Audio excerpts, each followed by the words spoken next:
Hello, and welcome back to Best Love Films, the podcast that goes with bestlovefilms.com. We want to begin by thanking all those hundreds of generations of Native Americans who were here way before us, and also say that we are also trying to follow in a way that would not be horrible for what they did to preserve this land. Okay, my name's Daniel Smith-Rousey, and with me again, as he's been on this whole awesome season about horror, is that maestro of the macabre, Kieran Edwards. Hi, Kieran. Hey, Daniel. It's good that we're continuing this journey, and especially for this week, because as of now, officially this week, this season is all about family. Yes. And it's Familial. No, that's yes, such a good point. We are transitioning. It's welcome to the family is definitely a good way of looking at like this. But I'm glad you found a common thread, and that's awesome. Yeah. I think another little tiny common thread is that like representations are getting a lot more. I don't know what. There's a lot of words we could use. What's a good word? more representational. Not harsh, not severe, not disgusting. I don't like any of those words, but Should just, you say unflinching? yeah, hard to watch. Maybe don't show your grandma the way you could have, like Dead of Night or something. I Who think can forget the nights that we showed Dead of Night to our grandmothers? I'm just saying there must be a term that's escaping me right now. No, I think I understand what you're saying. They're getting there. And that shouldn't be a surprise when you look at what era we're in. Here we are in Yes. 68 to 72, and that's the era that I wrote my first book about. It's still available on Amazon if you want to grab it. It's about period, the Hollywood Renaissance or the New Hollywood, which is not exact. It's not, there's some overlap. We don't, when you think of that period, you think of Bonnie and Clyde, The Graduate, Easy Rider, Midnight Cowboy, up to The Godfather and some other movies. You don't usually think of the movies that we're talking about today, which is all the more reason for us to talk about them and get them in there. Get them right next to, I don't know what, A Clockwork Orange. Actually, that is a kind of a horror movie, but it's already on Yes. the A-list. Yeah, and Much it's good like you that. mentioned Bonnie and Clyde too, because Yeah. what they do violence-wise predate is It a good sort really of tell needed, as you to how probably things, needed that for yeah, what happened here. Yeah. Some, again, what's the word for representation? Just more graphic, I guess, is another term that gets thrown around a lot. Graphic, does graphic count as a thing? I don't know. Does there's that. There are other different sort of terms as far as how to describe some of these other films, and it doesn't really exactly describe all of them to a T. I would say like the first one and the last one maybe have you're some certain right. things in common in terms of the controversies they stoked. Sure. They all stoke controversies, actually, these films for different Yeah, reasons they did. also. Yeah. And there's also like a sort of a connection with, say, like the news as well, in particular. Yes, thank you for noticing that. Yeah, like more controversies than probably were stoked by The Incredible Shrinking Man, just to throw one of our previous movies under the bus. Maybe, Exactly. there probably weren't like protests or people threatening things over that. Right. It's funny you should say that particular film, since that screenplay was by a particular author whose Ah, film was also influential for the first film we're covering. oh, nice. We haven't even said what the four films We have are. not. I Yes. could probably, why don't I just jump into that? They are Night of the Living Dead, The Cremator, Multiple Maniacs, and The Last House on the Left. Okay. So now we know when we talk about first and fourth. These are H41 through H44. Wow. We are almost at the halfway mark. Not really almost, but 6 films away. I don't know. So that's like an exciting journey of horror. And I think that in many ways, the first 40 have not been the kind of horror films that I don't know.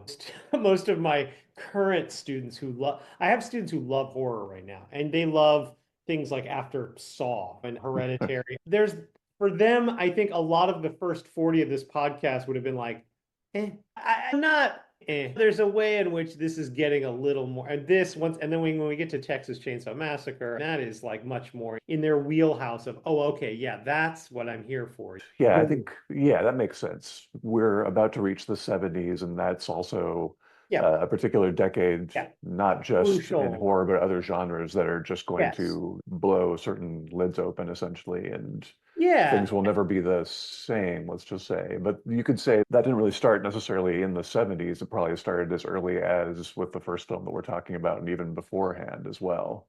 Things You were know, in the ether. sure. True. No, but you're right. That was a period of just change and pushing the envelope and seeing what was possible in a way that you could say that about every decade, but there's something about the representations of the 70s. It's really much, I don't know, edgier. And then Mhm. it just isn't, I don't know if you have the same breakthroughs in edginess in decades following this. That's a hard thing to quantify. But I was just noticing, I'm glad you brought that up. H43 through H55 are all movies that came out in the 70s. So that's Seems 13. like it's not enough, you could say, too. Right? No, I know. Oh, we're getting letters, Kieran. Why isn't this? We might, if we got letters, that's something would happen. Yeah, but like 13, I think I'm glad that you've got my letters. I actually would venture to say I don't think any decade is as represented on this list. And I'm saying I don't think any other decade has 13 movies.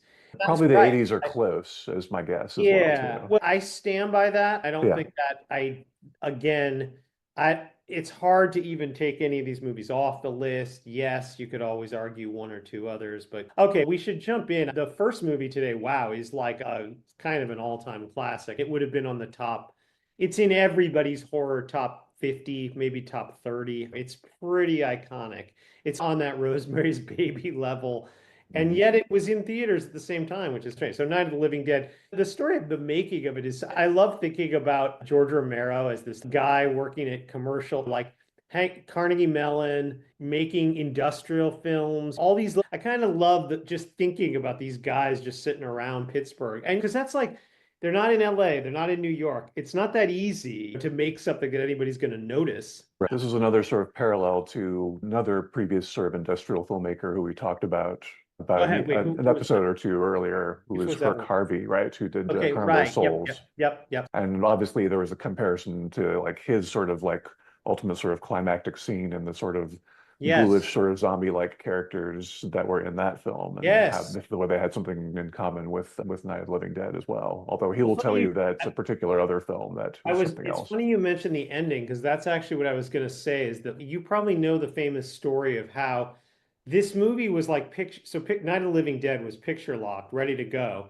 And then Martin Luther King was shot and killed. And so they went back and said to George Romero, I know your movie like played for a few of your friends, but you're going to change the ending now. And he was like, no, I don't, but also they didn't have the money anyway. He was but it's funny, they didn't have the money. He didn't think they could do anything different.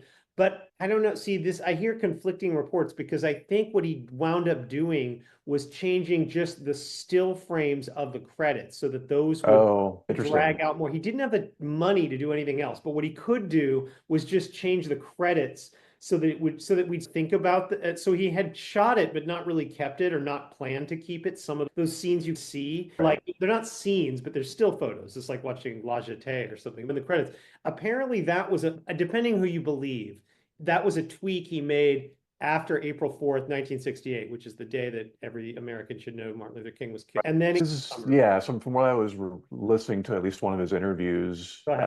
he and one of his producers, and there were so many different producers who were also like in the cast as well, a different thing, and doing different parts as well. Wait, So you're saying producers are parasites who lunge at you? That doesn't sound right. I think you're way off here, Kieran. that is what I'm saying. But apart from that, there was basically they were on their way taking their answer print over to New York City, essentially, is what was happening. Yeah. And while they were driving there is where they heard on the radio that MLK was shot, Okay. essentially. I So that think was, I remember hearing something like that. Yeah. And I guess he was inspired a little bit by I Am Legend, the novel. That seems like worth mentioning since they eventually yes. made it into a Will Smith movie. I Mhm. actually think this Night of the Living Dead is better than the Will Smith movie. It's just Oh, a definitely. I better. still haven't seen the Vincent Price movie that was I haven't the either. earlier film as Right. well. And what he thought about as well is that he said basically this was post-apocalyptic essentially, and he had the idea like basically what would have been like the first day essentially that when it Yeah. started. And so Right. that's where he got Right. the idea for Night Yeah. of the Living Yeah. Dead I was love that. that. Yeah. That is what's one of the things I love about Night of the Living Dead is that it actually is true to its title in the sense that it really is just about one night, as opposed to Mhm. sometimes you'll see a movie, and I don't know if there's any of these like on our personal horror 100 list, but it'll say Night of the Hunter. Actually, wait, sorry, because that's a terrific movie by Charles Laughton, but it's not about one night. And there's other it's about a week or 2 weeks or so. And you're like, wait a second, they called it Night of. Hey, where's the false advertising? I don't know. It's fine, but you see where I'm going with that. I like that about it. We could argue about whether the last film that we're covering, that film title necessarily matches what goes Love on it. in the I film like as that you're well. already thinking. You're so good at signposting, and I suck. So apparently, yeah, he wrote the script. It just called the guy Ben. He wasn't necessarily going to be a black actor, but when he met Dwayne Jones, he just liked him. Is that what you I heard? believe they all were, a lot of them were just friends together as well. At least I Okay. know that there was at least one person who was on the crew, I believe, that got him to audition as well. And Okay. essentially Okay. that got him, he was like one of the few people that was actually working living in New York as an actor at that point as well. But he was from Pittsburgh, from Duquesne, I believe. Hmm? He had to actually he had to stay over at his mom's house over in Duquesne, I love that. and basically every night, either someone like John Russo, who I think was the co-screenwriter, would drive him all the way from Pittsburgh over there, which apparently was a trek. I'm not too familiar with the geography of Pennsylvania, but I know Pennsylvania is deceptively large state. They stayed at And Frank Lloyd Wright's Falling Water House right near Pittsburgh. No, I'm kidding. It's yeah, funny. I was actually reading about the making of. I'm like, the word Butler kept coming up, and I'm like, wait, Butler? That Butler with the shooting of Donald Trump? That's just trying to kill another zombie, but that's a whole other. yes. No, it's funny when you say people were sleeping like at their mom's house. I'm sure there were plenty of these people involved with this who were like sleeping in their basement, like Karen. Maybe that had something to do. Okay, I'm joking. Yeah, they had a lot of things were going on as far as that farmhouse was definitely something that was about to basically be condemned anyway. Mhm. And this happens an awful lot of people finding, especially when I think three of these films basically that we're covering today are very like low budget. They're all like first Yes. films too. They're Yes. first features for Yep. all these directors as well too, And which is that's interesting. fun. That's fun to have that edgy first Hmm. filmy vibe. I think there's a rawness. Yeah. There's also not knowing how the hell to make a film, basically. Okay, yes, that's a factor. That's essentially if you like talk to the directors like afterwards, but they're basically saying on in hindsight and with all my years of Yep, working and making movies since then, obviously I really was not quite sure what I was doing sure. necessarily And all when I was three of the making this. ones that you're talking about are these first films. They became all three of them became major filmmakers. Probably we wouldn't even Hmm. think of them the same way if we didn't know. Maybe, I don't know. Hey, I should jump in here, but I'm glad you pointed that out. I want to get to the plot. Is that all right? And then Yes, talk of about course. effort. Okay, so Night of the Living Dead begins with a lonely American car rolling up the hill into a cemetery where Johnny parks and complains to his sister Barbara about having to drive 200 miles from Pittsburgh to lay flowers on their father's grave. But they do it anyway, chatting about church until Johnny jokes, "They're coming to get you, Barbara."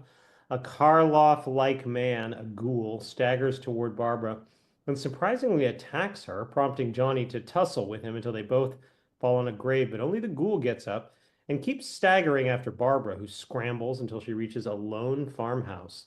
Inside it, Barbara looks around until she sees a desiccated corpse, screams, bolts outside, sees ghouls gathering in the twilight, and gets pulled back inside by Ben, who doesn't have the answers Barbara would like. Ben boards up some windows and doors, sees ghouls charging the house, finds a crowbar, goes outside, bashes ghouls into supine positions, sees more coming, lights a lying one on fire, returns to the house, confronts a few more, retreats into the main part of the house, and asks for Barbara's help breaking up furniture to board up more windows and doors. In a common room, Ben tells the story of 10 or 15 ghouls attacking a gasoline truck, ripping out a gas pump, and prompting Ben to drive through an uncaring 50 or 60 of them who scatter like flies, Kieran, according to Ben. Barbara tells Ben her story that we already saw, but she is so agitated that Ben finally convinces her to nap. While listening to radio reports about the ghoul disturbance, Ben creates a fire in the fireplace. That's a comfy chair ablaze, pushes it outside to burn near some ghouls, blockades more doors and windows, finds a rifle and ammo, and tells Barbara to relax. Near catatonic Barbara listens to radio reports of killers eating their victims until she gets surprised by two previously unseen men who emerge from the cellar to argue with Ben about why they didn't emerge sooner, and the pros and cons of hiding in the cellar or the ground floor. A ghoul breaks through some boards, but Ben drives him back with his shotgun almost erotically, Kieran. That's not the last time I'm going to say erotically during this podcast. The younger of the two new men, Tom, brings his girlfriend Judy up from the cellar to defend the ground floor with Ben. But the older man, Harry Cooper, returns to the cellar, and his wife Helen and their younger daughter, Karen, who lies comatose from a previous attack of one of these ghouls. From when Helen learns about the radio upstairs, she demands to go up there, but so Judy agrees to swap with her and remain in the cellar to watch Karen. In the main room, the phone is dead. That's not the only dead phone tonight. But Ben gets the TV working, and they all watch reports of aliens, Venus probes, radiation, and an official in Washington, D.C., avoiding reporters' questions. A TV doctor stresses the importance of medical care. And that prompts Ben to send Helen back downstairs to watch Karen. Ben, Tom, and Harry strategize about making Molotov cocktails to cover their escape. In a private room, Judy asks Tom not to go outside, but he explains that unlike Ben, he knows how to operate the farmhouse's gas pump and truck. Soon, Harry throws the flaming fruit jars from the second floor as Ben, Tom, and an unplanned Judy scramble to the truck, fending off ghouls with a torch and a shotgun, and backing up the truck over many ghouls. However, a minute later at the gas pump, spilled gas leads to a fire. That spreads to the truck's flatbed, and though Ben yells to Tom and Judy to get out of it, the truck's interior explodes, killing the couple and soon providing a nice human feast for the ghouls. Yum, yum. After Ben manages to run back to the house, Harry blocks his entrance, so Ben breaks in and beats the crap out of Harry. Ben asks Barbara about her nearby car, even if Johnny does have the keys, but they get interrupted by a TV report about deputized posses roaming the countryside empowered to shoot ghouls in the head. After the power goes out, ghouls begin breaking through the blockages as Harry picks up Ben's shotgun, points it at Ben, and orders his wife to move to the safer cellar. But Ben takes advantage of a distraction, seizes the shotgun, and ruthlessly shoots Harry, who manages to stagger down to the cellar to die next to Karen, who awakens, eats the arm of her father, sees her mother, picks up a trowel, uses it to brutally murder mom, goes upstairs and attacks Ben. As the ghouls take over the house, Ben manages to enter the cellar door, blockade it, go down to the cellar, and shoot the armless rising ghoul Harry. One arm, I should say one arm. The next day, a descending helicopter accompanies a large militia, which begins shooting ghouls as though it's a turkey shoot. Ben hears something, comes out of the basement, sees movement outside, aims his shotgun, and gets shot in the head at the direction of the militia leader. In still photo credits, we see the militiamen mutilating Ben, and then in the final shot, which is not a still shot, they prepare a bonfire. Okay, it's funny just looking back at these reviews of this, Kieran. They were like, "This is just poor taste and exploitation, and there's no redeeming feature. No, there Right. could never be any redeeming quality. This is where movies have gone too far, and yet there's such a and they say that then, and now we see like we got militias all over America. We've got race relations problems. We got guys with any excuse to shoot a black guy, and they're probably gonna get away with it. So I think of all the 1968 films where critics, I don't know, Oliver is one of them, where they were not exactly, oh, this is trash. This shouldn't, or The Love Bug. They're not saying this is the end of cinema. No, this is terrible. This is exploitation. This just shows that we shouldn't let certain people make movies. They don't say that with the Herbie Goes Bananas. And this, you see where I'm going with this. Whereas I feel like Right. this movie actually does hold up about as saying something actually important about American relations that hasn't really gone out of style since '68. Okay, sorry, that was my spiel's done now. No, your spiel is a spiel that has been spoken quite often throughout the years, even if it was a spiel that Romero never confessed to think about Sure. necessarily. He was thinking Yeah. more in basic terms about just a crisis, essentially, and how a crisis, how that affects like communities, Yep. how it affects or the families of those communities, and how it affects the individuals of those families as well, and how depending on how they act or don't act, everything gets broken down if the crisis is great enough, essentially, and overwhelms everyone. So that those are the sort of the base terms that he was thinking about, at least when they were putting the script together, when they were shooting it as well. And the moment around them with the world being the way it was gave the film, and this happens so often anyway. There are films that have particular meetings during their gestation period, when they're made, when they're when they get taken out and shown to people, and then a whole new audience sees them and has a different opinion as well Sure. during a different time and period as well. So this is nothing new, but certain things, more things change, the more things stay the same. Things are cyclical. Times of turmoil, 68 in particular, and 69 was the beginning of a time of turmoil that spilled over into what the decade of the 70s became as well. Sure. Oh yeah, So, I think it's fair to say 68 was an unusually mhm, eventful and difficult year in many ways. yes. We've seen that people were like giving up on American society, tuning in, dropping out. And And I think they may be going into a horror film, especially if they hadn't seen some of the other, if they were, especially if they were thinking about having kids going seeing just like some sort of, still the idea of a monster movie was still something that was for the kids essentially at this yeah, point.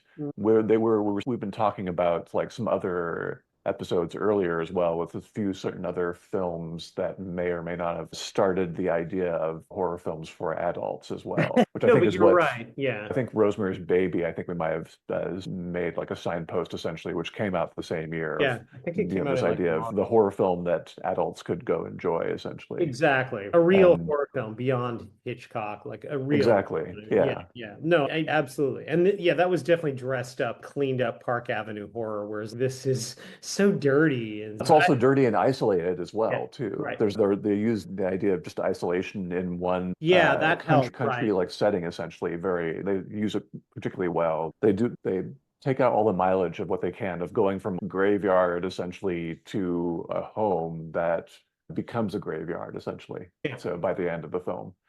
So yeah, it's still like a tremendously powerful film. I know Romero like basically later on said that every zombie film he made afterwards, he was trying to make up for the fact that he didn't really give Barbara much of a character, essentially, arc, let's just say. Sure. Yeah. True. And that was something he was working on. I don't know if you ever saw his remake that was made by Tom No, Savini. no. That was one that he wrote himself as well. And so he Nice. did, whether you say like the film is necessarily as, I don't know, as polished a film. I mean, it's a first time director basically who, was Tom Savini, who basically made a bunch of his makeup effects. Like he was Mm, going to do that actually for Night of the Living Dead, but he got called up to Vietnam.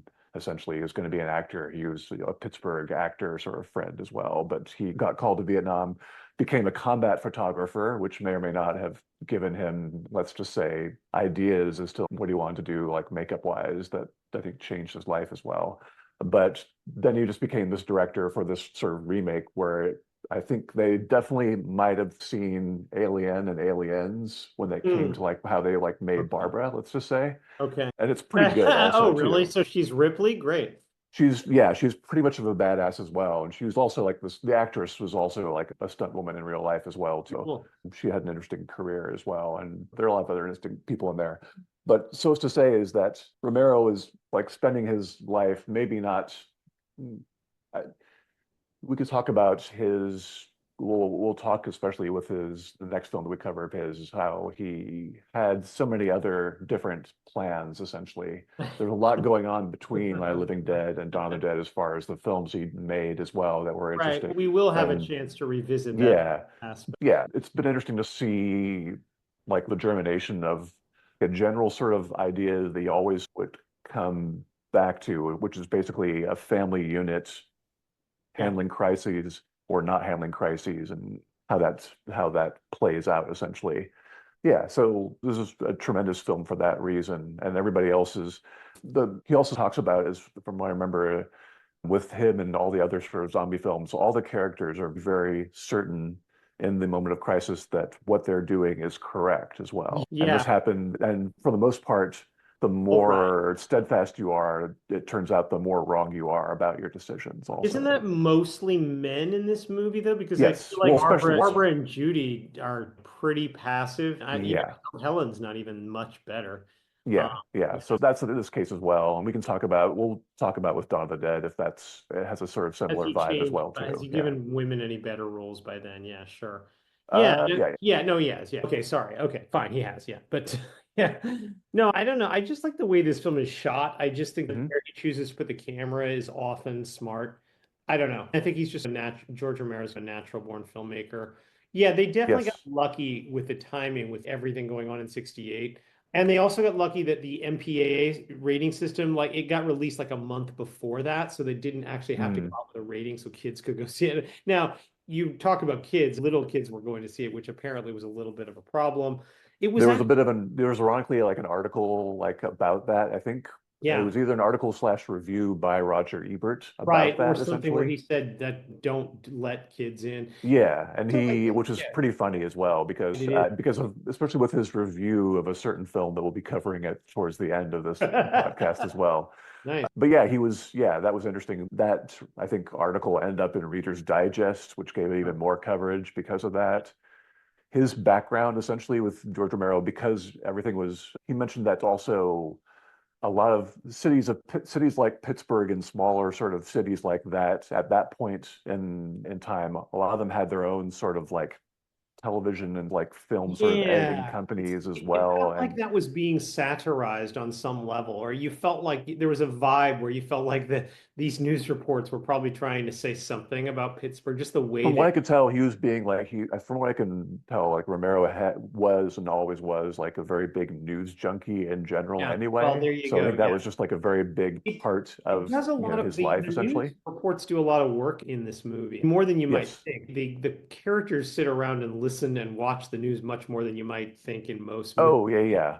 The next one we'll be covering basically Well, the that beginning too, of the film right? starts that way, essentially. Sure. Yes. So, It's funny. I'm glad you pointed out. I think maybe there's a way in which people could almost not even believe the news of the time. I mean, the three American independent films were like, "Hey, we know we're independent, but look at this crazy world. Look at the is that the young people are part of now, or whatever." Less in Night of the Living Dead, more in the final two American films. Those are very much like about the hippie and the love movement and stuff. exactly. But yeah, I think they almost had to be like, hey, how could we not talk about how crazy it is to be young right now compared to 10 years before? But Night of the Living Dead is it feels, I don't know what, it somehow feels very young, tailored. It was. This is how we think of it later, is that it became one of the first of the midnight movies. We Yep. think of it as remaking the zombie type, even though they don't use the word zombie, basically like this They say ghouls. Yeah. they say ghouls, but zombie is this. It's not the first zombie movie. I mean, you could go back to Caligari, and we already talked about I Walk with a Zombie, but nonetheless, this is kind of the zombie that would become the zombie. Not the 28 days later zombie that's like fast, but in general, this kind of set the Yeah. tone for zombification going forward, I think, which is really something to say about a movie. I think that's Right. They even had a particular, in the beginning of their shoot, they had the chance to say, because they were shooting in not just in black and white, but in 35 millimeter black and white, which was debate. like a big deal for It a low budget was. production as It was. well. Yep. But they had the chance within the first week of shooting to actually go back and use 16 millimeter color.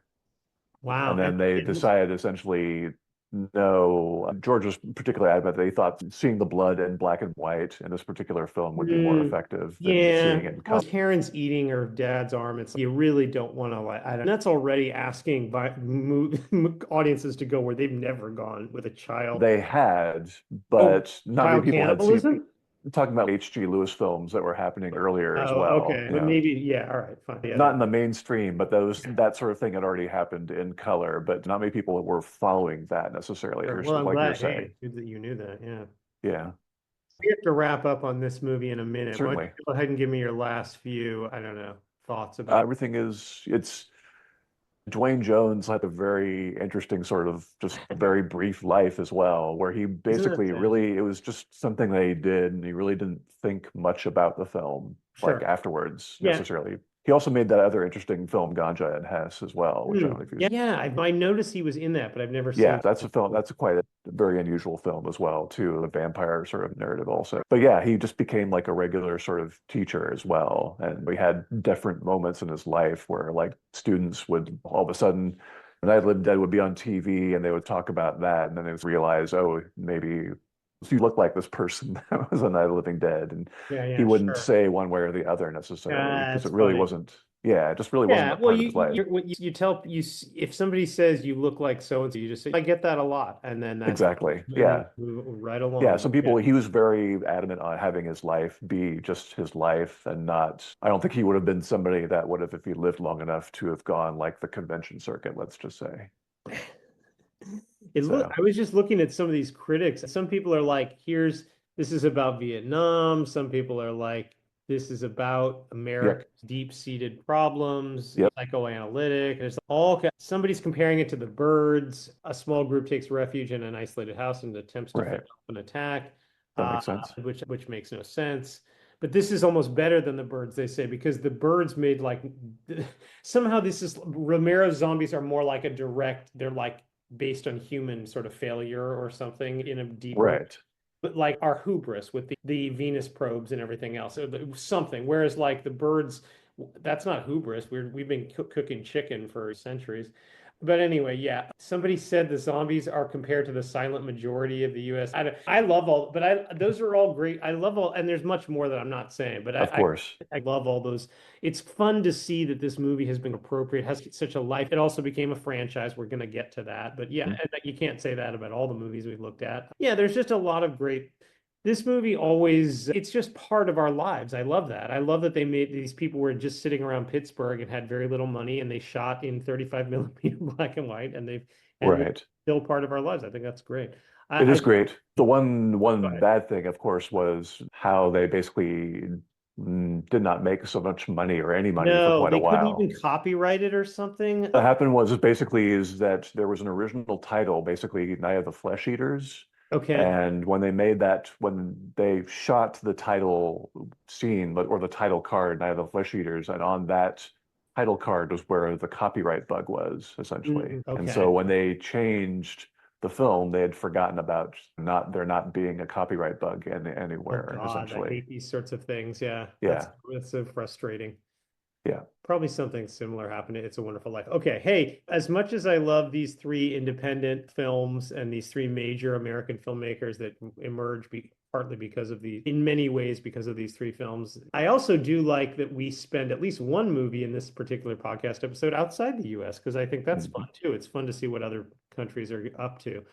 I love the Czech New Wave as a general thing. It's such a creative ferment of a period with all these closely watched trains, all these really fascinating films from that period, Daisies. It's if you're listening to this and you've never heard of the Czech New Wave, go back, educate yourself. What did it mean that was taking on complex things at a time when there was repression, there was Soviet repression. These were daring filmmakers, and they were reacting to finally having a little bit of freedom, pushing back. And this film in particular, of all those films, is really impressive in so many ways. The style does not feel like a first-time filmmaker, and it isn't. I would almost say, Kieran, that a first-time filmmaker probably couldn't make this film. I hate to say that, but Jiraj Hertz's edits and the way you are transitioning from scene to scene where you don't even know you're in the next scene until five Mhm. seconds into it, but there's always a good thematic reason for that. That is not easy to do. Very few people can even get away with that or even have tried to. And it's so powerful because it puts you in the position you can't help but identify with this person, with, I guess I'm going to call him Carell. I don't know, whatever, the lead character. Oh, you want his Oh, actual it says name? Carol Kopfer, but I think I just call him Carell or Carl. Carl. Oh, yeah. Let me check. Everyone, yes, he has his first name, but I think everybody except his immediate family goes by Mr. Kopferkingle, basically. I know, but that's too long for me to say in my summary. So I'm going to go with Of either course. Carl or Carol, but or Carell, I guess. I don't know. Anyway, but yeah, this is. Yeah. Go ahead. Did No, you want to talk about the production, please? I defer. I don't, it's more about him, director Hertz, basically himself. He also, if I remember correctly, let me actually go here to his background a little bit as well. He You know what? was, It's only his second feature, though. Seriously, that's impressive. What he does. Sorry, go ahead. I'm just right, that now. as we may or may not know these days, and Slovak are essentially had a while ago, they had, let's just say, a conscious uncoupling. Well, but that's in the 90s. We That's in know, the 90s as yeah, well, but but we're in basically back that's in the where, but it makes sense when I say that he was considered a Slovakian, essentially, how he Okay, would I label see what you're himself, right? saying. So, Okay, very good. but he also was, he was a Jewish family, and he's basically, his immediate family was in the Holocaust, and his immediate family survived it essentially, but many of his family, like members, about 60 other ones, died in the concentration camps, essentially. He basically studied first in Bratislava, essentially, and you can tell that he started out in both photography and graphic design, which makes sense when you see like the opening credit sequence as well, that the graphic design comes into play. He Mhm. couldn't get into the actual Prague film school, essentially. Hmm. There was a film school and there was a theater school. So he actually got into the theater school first. So he started out as an actor himself Mhm. and also a puppeteer, and which is also important because he was also a contemporary of Jan Svankmajer as well. Wow. He worked on a bunch of other Czech films before he started directing, including like Shop on Main Street, which is one of the more famous ones, right? Shop on Main Street. It's Right. about. He was also, of course, horror-wise makes sense. He was also basically just a fan of genre films, essentially. Apparently, He, right. There was, yeah, it's Hitchcock, Buñuel, Bergman. yeah, he basically looked at like macabre stories and eroticism, essentially, were his Yeah. two main things, essentially. And he said basically he came away from the camps knowing way too much about sex and death at an early age, essentially. Yep. Yeah. So his way to think about serious matters essentially throughout life and throughout his films was to like express himself about those matters through dark humor, let's just say, Yeah. which you could say is definitely what's going on in this film. You could say that Roman Polanski has some of that too, a little. Mhm. He'd also had that experience of coming from the camps, of also from Eastern Europe. Right, yes. And also this film also shares a similarity to what George Romero went through, where the director also wanted to was considering shooting in color as well. His idea was to actually make everyone and everything black and white essentially in the film, but Right. everyone had like shades of different shades of skin of people, and then the only sort of color that would feature would be the color red in different things, essentially.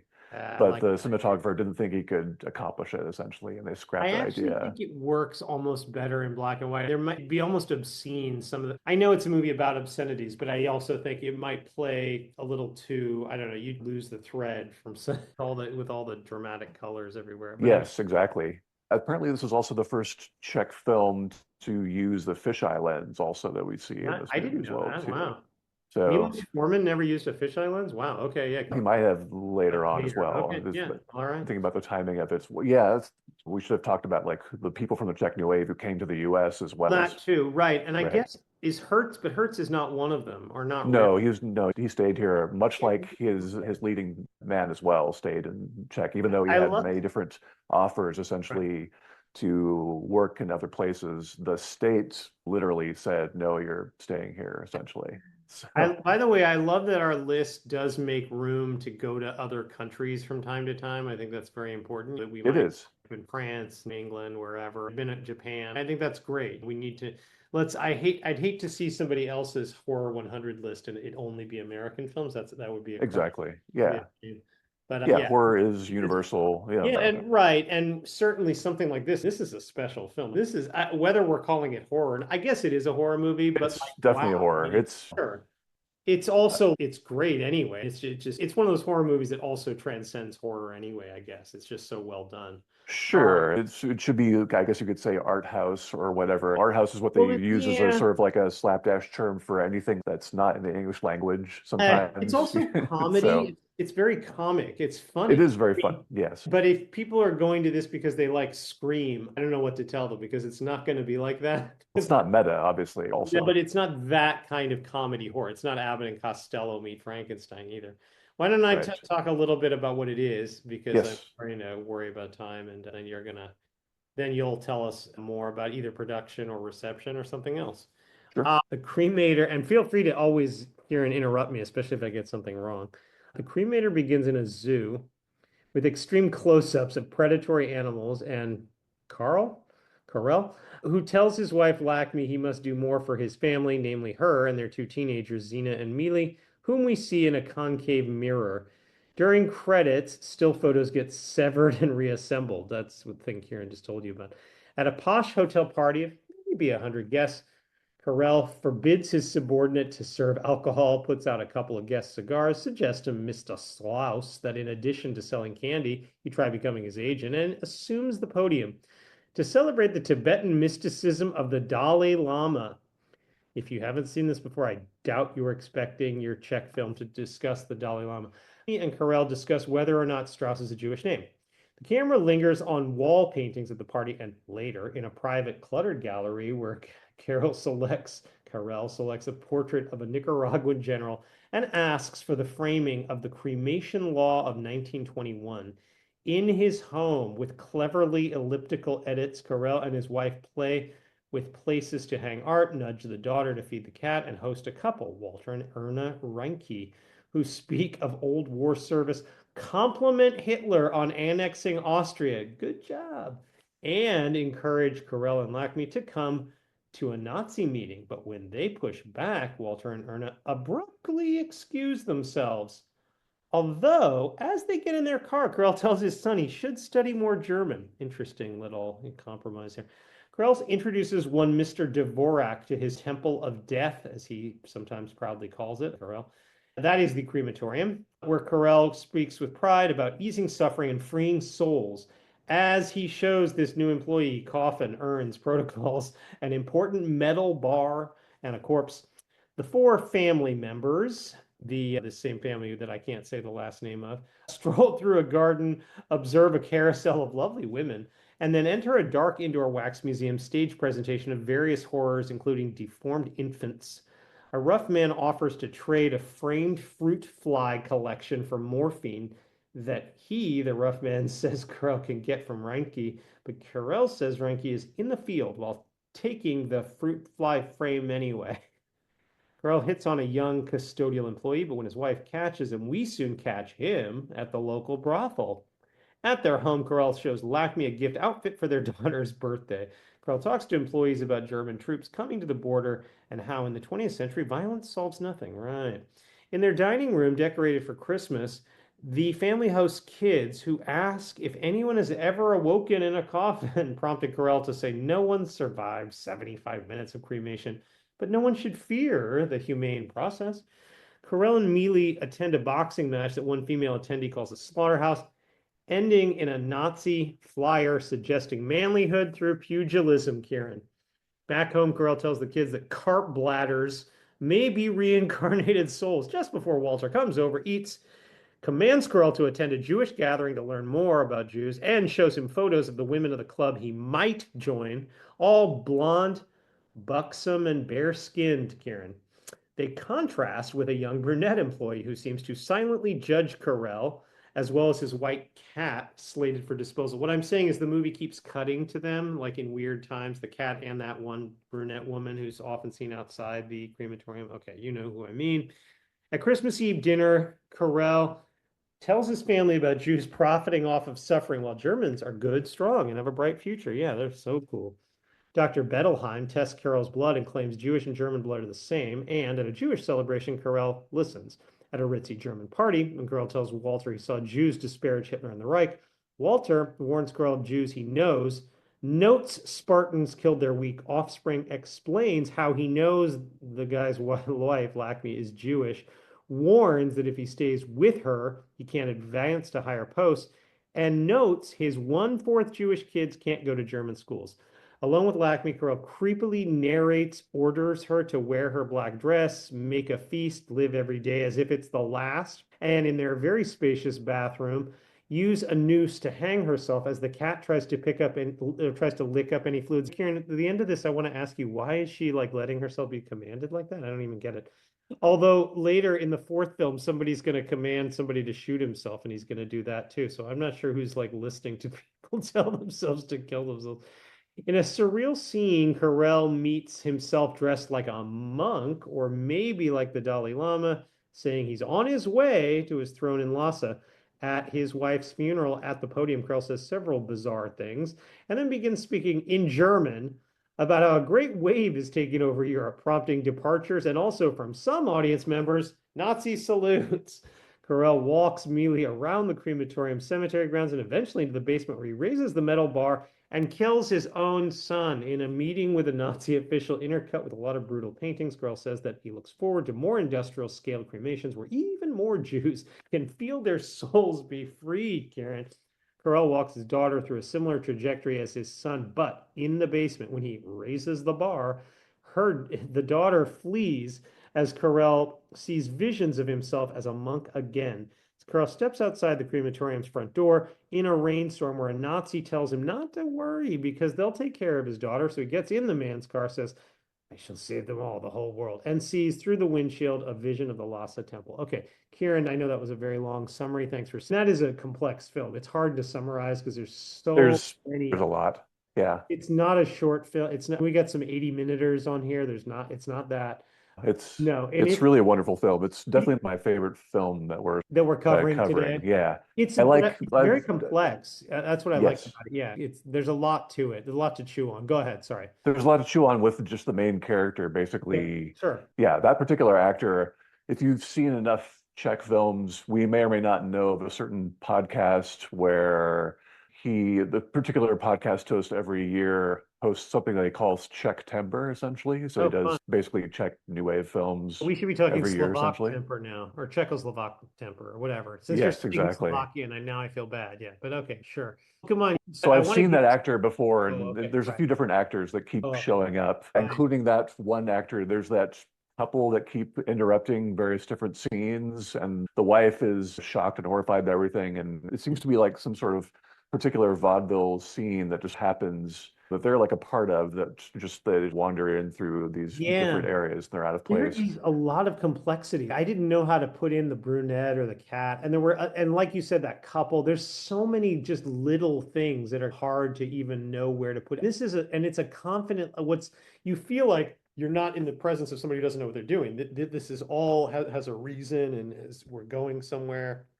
If you think about even just the opening sort of title sequence involving just the splitting of the Yeah. different faces, Well, for the right. credits, Yeah. the splitting of the Yep. showing of different body Sure. parts essentially that show up at the Yep. end. There's all this sort Absolutely. of like symbolism involving family being torn apart or about to be torn apart, essentially.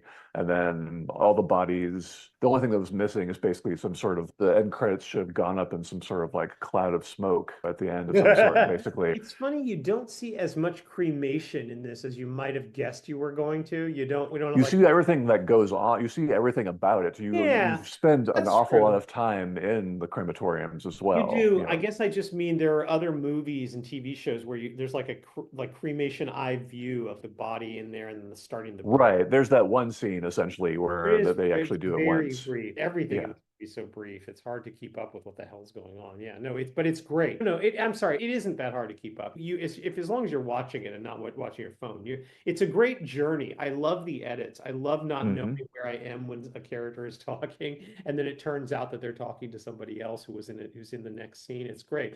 I wish more movies were actually made this way. You need a very confident filmmaker, and they had that. Who knows what they're getting in scenes? I love that. And also a very confident actor playing the lead role as well, Sure. too, as well. So This is another movie. Wait, and it's funny, just to pair off, like Night of the Living Dead it was after Bonnie and Clyde, it was still somewhat rare for an American film for the hero to be killed by the end of the film. It yes. wasn't normal then, and that was one of the reasons. That's one of the reasons it pushed the envelope. But here, the villain, who's also the lead character, absolutely lives, Yes. which feels like what I'm getting at is we're much more in an area of, I don't know what, we're turning things over that it's just a period, late 60s, where people are handling things they couldn't handle before. Yeah, there's that too. They're also handling, obviously, the Czech Republic just had something happen in '68 themselves, Thank you. right? Thank you. So Right. So they had their Prague Spring. That was their Martin Luther King and Bobby Kennedy, or more, actually. yeah, and the director was thinking about trying to do an ending essentially where to relate what was going on currently to the end essentially of the film. If I remember correctly, where was I looking at this? Oh, so that brunette was death. I'm just reading this right now. Somehow Yeah, I thought it was, I you thought she was don't either know death that. or she was like a symbol of someone who the cremator was either going to kill in the future or Okay. was like, or Yeah. something as well. Yeah, basically they want to bring in the Moscow and Warsaw back to army invasions in Prague. Basically, they wanted to like they want to basically cut essentially to essentially showing currently what the walls were like and what everything else was like Yeah. around current Right. Prague, essentially post-invasion, essentially. And through there, all of a sudden, basically, Kopfer Kingle would show up essentially and raise a glass, essentially. His idea was basically saying that basically conformists charitably, to say he might have been a conformist, basically exist among us like all throughout history, essentially. Yeah. And basically saying that Kopfer Kingle would left with the Germans and then came back with the Soviets, was how he would put it. Yeah. But the studio that produced it said, no, let's not go to jail for that. And said, don't do that for the film. So that was the only thing that he didn't get done. Because it was interesting enough, like he was pretty meticulous with his script as far as like he even had all the edits in mind with the script that he wrote, essentially. Nothing was really in the editing room. There wasn't much to be done, with the exception, I think, of the boxing match was pretty improvised, Crazy. from what I understand. How could So, you not have been like, this movie feels like it was so made in the editing. I love that about it. That is, to me, is this must have been meticulously planned. Wow. yeah, it seemed pretty meticulous. It's And so fluid and organic and great. Again, I love that it puts you in Carell's head because you don't really mhm. want to be there because he's like this monster that's like turning into a Nazi. But where else are you supposed to be? That's the only character. With these subjective edits, how can you not be part of that? Yeah, it's the cremator, and it's one of those things where the title is not misleading at all in this No, case as it's not. well. So, That is no, yeah, unlike right. Meet the Hunter, yeah. Which is a So, movie I love, but just the title. yeah, so it's interesting because you just think more he's just like a very odd controlling person in general Sure. at the beginning. But he's this teetotaler. He's very handsy in general, like a person. Yep. Like he's Yep. handsy with everybody around him. He Sure. basically is Yep. not just with his immediate family, but he's like handsy inappropriate. He's handsy authoritarian against other people. He's like he's trying to be like among friends, like I'm a hand sort of thing around you, but I'm actually not. But yeah, so it's interesting to see like how he starts out that way and you think, oh, he's just this very odd person who really loves his job. And you think that's all he is, but he becomes much more than that. And it's a part of because of the times essentially, and because of what's going on in the Czech Republic at that time as well. And it's interesting to see like how different points of history and how people meet moments of history and either act one way or another. And I think this is what this film is talking about. He also like really believes in the phrase spare the rod, spoil the child, let's just say as well. Sure. That's funny. Yeah, You I set the mean, bar high. Wait, what? exactly. Yeah, it's really just a tremendous film in many It different really ways. is quite a And film. It really is. Yeah. It's funny how I feel like if this was remade by an American, they'd ruin it. I don't know how what I mean by that, but it's one thing I I'd be think curious to know what sort of period they would set it in, because it'd have to well, be some there's sort of that. war Yeah. period as well. One thing I think they would might do is try to make like Carell into more of an obvious murderer. Mm, Okay, let's have him before the scenes where he was killing his kids is like killing people more obviously and then stuffing them into coffins or something. I'm just making right. because I like that it's not really very explicit for a long time until the very end, No, basically. it really basically everything changes once his wife hangs himself. Did you notice? I didn't realize this. He likes the company of prostitutes as well, I as which caught we didn't that. talk Thank about you.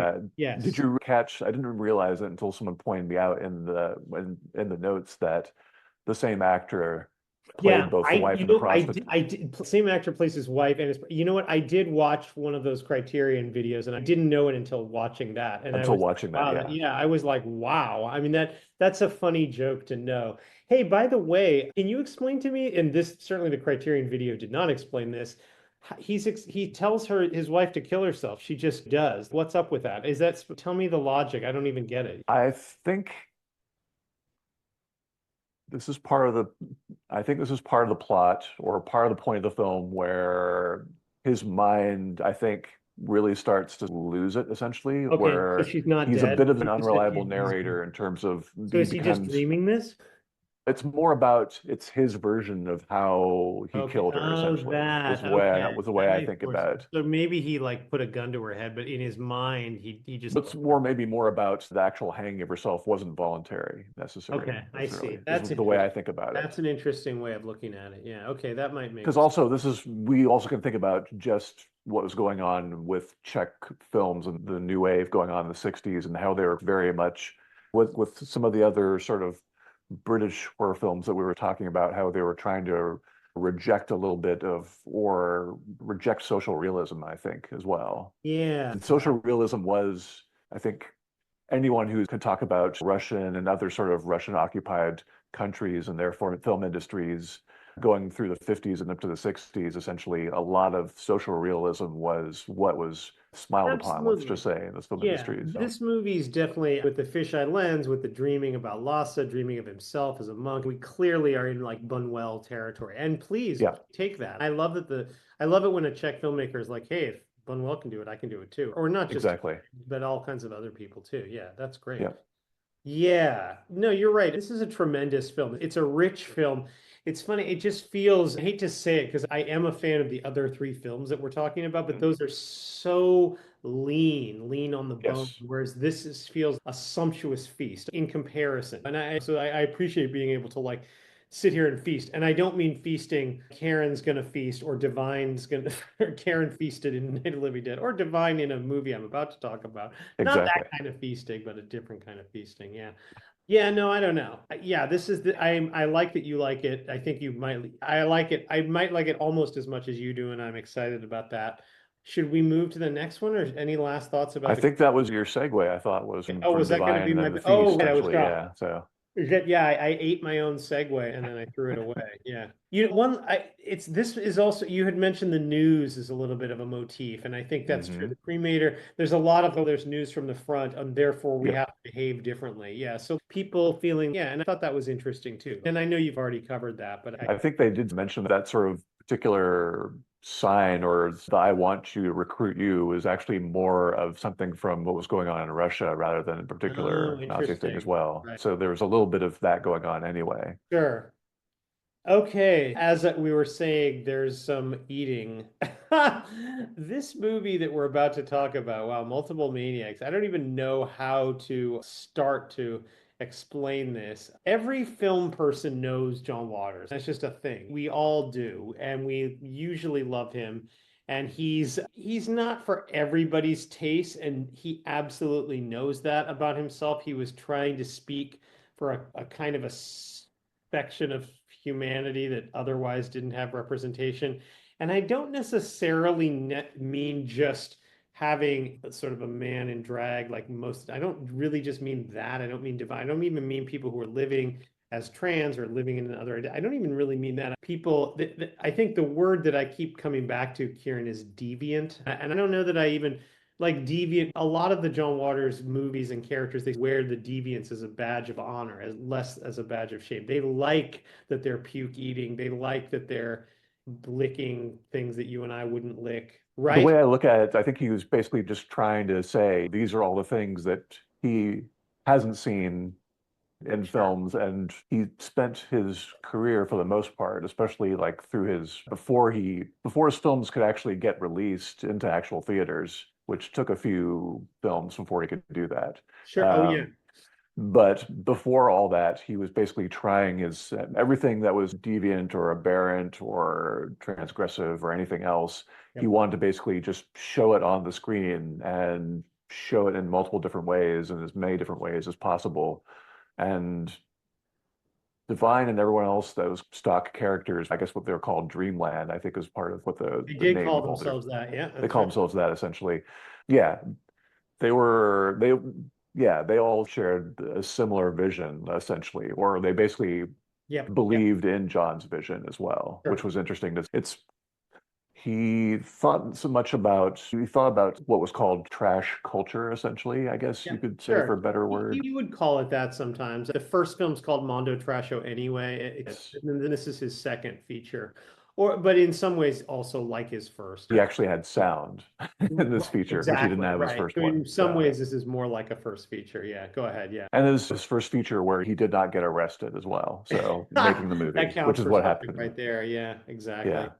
Yeah, he kept just working. But no, I'm glad you mentioned the Dreamland thing because we sometimes forget that he considered himself just part of an artistic community. He wasn't like, I don't know who we think of as like a Woody Allen who was just like the He auteur. was definitely like a contemporary of Warhol as well, and the Yep, Warhol family. And I sure. think Yep. there were definitely some overlap, especially like even with this particular movie and some of the cast members. I feel like at least one or two of them. I think wasn't Cookie Muller involved in some of Warhol stuff as Factory. well, Yeah, maybe that's if I right. remember That's correctly. interesting. It's funny. And we can tell by some of the artwork that's on. Basically, the film is shot for the most part, if it's not outside, and there's a few different spots, either like directly outside his parents' house Right. or inside his apartment, which Sure. was basically above a plumbing school, Oh, that's or like outdoors in various places, and usually early in the morning when nobody was around to bother them, sure. basically. Yeah. So those are basically Amazing. where I got that. Yeah. Yeah. No, it's funny because you mentioned Andy Warhol. George Romero and Andy Warhol were from the same place, Pittsburgh, Pennsylvania. They know each other at all, by the way. No, I think they were from very different That was backgrounds. So, different Pittsburghs.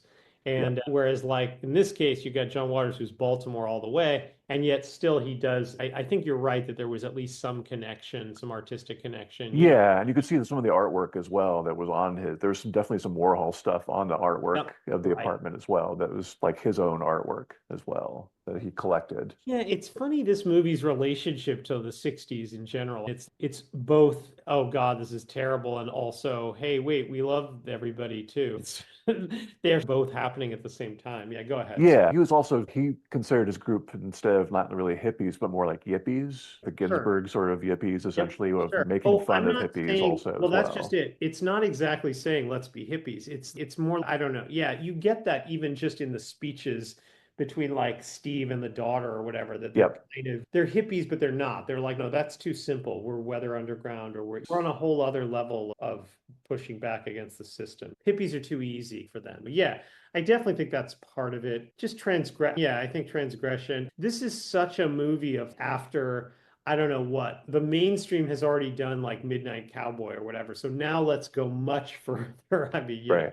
and that was really different from 10 years, 5 years before Hollywood was making like My Fair Lady, like in Mary Poppins. Now I know that's not, I know there were other movies coming out at the same time, but still, this is quite a leap. It's quite a change. It's quite a let's burn it all down kind of approach. But it took a long time for him and many other Yeah, films it did. before, basically Yeah, until sure. Polyester was his first film where he actually had to like go through a ratings board officially, essentially. Does Because this all of his movie? other films were like this one was lost or Yeah. it had few, it was released, the first time it was released was actually at a Unitarian church. So over in Was it that Baltimore. same church with the rosary effing or? No, everyone is sworn to secrecy as far as which That's church right. that was, basically, Yeah. because the person who got Sure. conned Well, I can see into why. Yeah. saying who got conned into letting them film that there, basically said, please don't mention the church. And as far as he knows, he might. I was listening to the John Waters commentary, which is very entertaining for this movie as well on Oh, Criterion. great. He's all, oh, And I can listen to him read the phone book. He's the yeah, best. he's wonderful. Oh, if you can get a chance to get any of his books as an audiobook, get it, listen to it. He's the best. It's such a fun space to be in with John It Ward. is definitely. Yeah. Now, are you like similar with me as far as like my first introduction to John Waters was the no smoking film? There's Yeah, no smoking in this theater. yeah. Yeah. I know Uh, that. When I would I, watch that, you and I watched that together in high school when we were yeah, like, yeah, exactly. But I think this film was lost for a while, and I think it was basically Pink Flamingos that really made him and that was notorious 2 years, after that as right. well. And But it's basically, right. this is basically anything involving like underground film circuits, essentially. There were a lot of different places all over the US that had like underground film sessions, let's just say, including in San Francisco, obviously. There was something that's where Multiple Maniacs got shown later, essentially. Sure. I can So see why there might have been, if the Catholic Church could have in any way yes, banned this film, I'm sure they would have. He knew that he was violating everything. It's funny because The Exorcist kind of does this 3 years later, and that became the number one film of all time. And yet somehow it's different. It seems more classed up. See, Exorcist, like the production values are much closer to Rosemary's Baby, so you don't think as much about the rosary effing, yeah, you don't. I don't know. It's just you different. have studio backing. That's the main That makes a difference. difference, doesn't it? Yeah, So sure. he basically he sent a print over to Canada, I think to Toronto, to see if he could get it distributed, and he never heard back. Essentially, I think he ended up like he was sent to there, and I think some sort of like Toronto Film Board got wind of it and reviewed it, and he never got any sort of word back about what happened to the print until like later on. He got something in the mail, basically a receipt from them, and it said destroyed on it, essentially. Would we still be calling John Waters the Pope of trash today if it wasn't for like his very anti-papal movies like this? Yeah. I don't know. That feels like part of this. Yes, very much, especially with this Uh, film in particular. Yeah. It's funny because in many ways, this is okay. It's a John Waters film. It has some things in common with his other 70s films, with other films with Divine. But I think the horror elements are absolutely justified by the last 10, 15 minutes of the movie. I think, and that's not the only time we've been on this list where like most of the horror happens in like Act 3. That actually, in fact, there's like a lot of movies we've been already talking about where it's a running thing where where like you're waiting till Act 3 and that's when the shocks start. And honestly, Act 3 is definitely it's not this is a horror movie because Act 3 to me it's like before, never even mind the lobstora scene, but also just the kind of parody of Godzilla of the end, what Yep. happens after lobstora. That is very just, you can't say that you're not trying for a kind of a horror to play in a horror key at that point. But maybe I feel like I'm segueing to my summary, but go ahead Oh, before. definitely. Yeah, definitely segue into your summary, and then we can talk about, yeah, other parts of the movie that could be construed as horror as I'm well. pretty So, sure I think all my summaries, the other two, my remaining two summaries are definitely shorter than the Cremator. So there's that. Like, it's just easier. And plus, it's a low budget thing. So it's Multiple Maniacs begins with rather DIY credits, Kieran. They're not exactly the credits from the Cremator, no. In a public park outside a tent, Mr. David, the MC, promotes Lady Divine's Cavalcade of Perversions, the sleaziest show on earth, to about seven so normals who enter and register disgust at, among other things, a naked woman drinking, two bearded men kissing, and a puke eater, as it says on his bucket. Lady Divine lies recumbently naked, admires herself in a mirror, barks orders, and rejects a blonde slut, Bonnie, who wants to be part of the act. Mr. David takes the normals into another tent where a net drops on them, and Lady Divine appears, demanding all their money and valuables, even shooting one to show she's serious. Later in the park, the band of thieves complain about their stolen booty. Bonnie continues to beg Mr. David for a showbiz break, and Lady Divine tells one assistant they should forget about the cavalcade, just rob people on the street. After they drive away at a house, Divine chastises David for many reasons and then says hello to her hippie daughter, Cookie, and her new boyfriend, Steve, a weatherman, whom Divine thanks for his work. At a bar, after Mr. David tells Bonnie he wants to leave Lady Divine, but she'd kill him, the bartender overhears and phone calls Divine, who thanks her and heads there in a fury. On the way on the street to disturbing jazz music, Kieran, two glue sniffing hippies brutally rape Divine and leave her to be found by a child in papal raiments, the Angel of Prague, who escorts her to a church where she prays, and her reverent, pious voiceover gets paired with imagery of worshippers in the park who seem to act out, or maybe live, Jesus's happy provision of loaves and fishes, a bloody-headed Jesus trying to wake the apostles, Judas giving up Jesus to Roman soldiers' bloody beating. So that was my last one in that list. Back in the church pews, a strange woman, Mink, seduces Divine into what Divine calls her most satisfying sexual experience, mostly inserting her rosary into Divine's anus, I think. This sex gets cross-cut with the park performers showing most of Jesus's 12 stations of the cross. The song, he's got the whole world in his hands, plays as Jesus bleeds on the cross and Mink wipes blood off her rosary. On the street next to the church, Divine asks for Mink's help in killing David, whom she calls her husband. After David and Bonnie have intense sex, David's talk about Divine killing a cop and her other indiscretions leads to them deciding to kill her to protect themselves.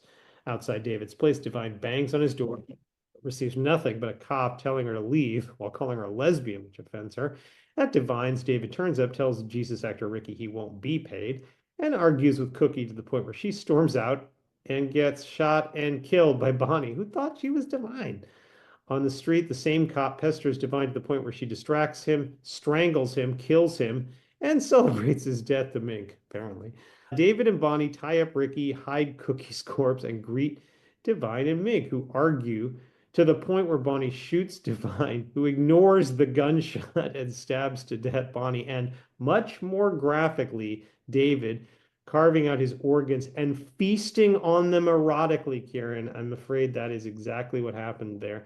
When tied up Ricky appears, Mink accidentally shoots him, causing Divine to stab her to death, find her daughter's corpse, and speak an almost Walt Whitman-like celebration of herself until a 12-foot lobster appears and violently rapes her. No, it makes no sense.